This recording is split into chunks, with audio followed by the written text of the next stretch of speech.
pamalandong sa pulong sa Dios sa kabuntagon. Sliced bread, dawata ug kana ang pulong sa Ginoo. May buntag kaniyong tanan, karon adlang Miyerkules, Pebrero 17, mamalandong kita sa pulong sa Dios ug ato kining kutluon gikan sa Ebanghelyo ni San Lucas, uluhan 11, mga tudling 29 ngadto sa 32. Nining maong Ebanghelyo ang makatawhan nangayo og timailhan kang Hesus, unsang timailhan ang iyang gipakita aron sila mo tuo. Apan si Hesus mitubag, walay laing timailhan nga akong ihatag kaninyo kung dili ang timailhan nga gipakita ni Jonas.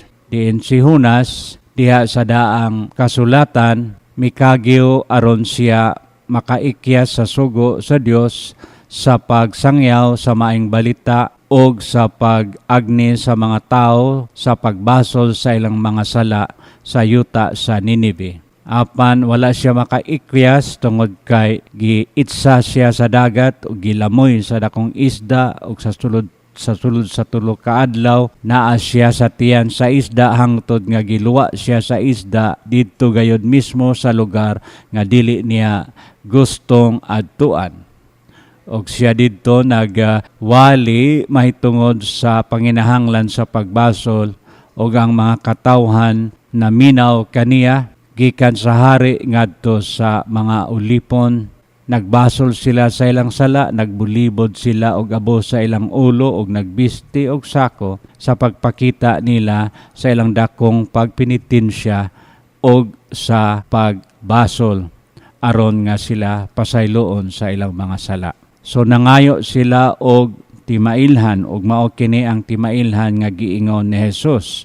Dinhi usab mipabati si Hesus sa pag-ingon nganong nangita kamo og timailhan nga siya matud pa sa Ebanghelyo mas dako pa kay kang Solomon o kang Jonas. Si Solomon naghimo og templo sa Jerusalem pero si Jesus nagpadayag nga siya mao ang templo.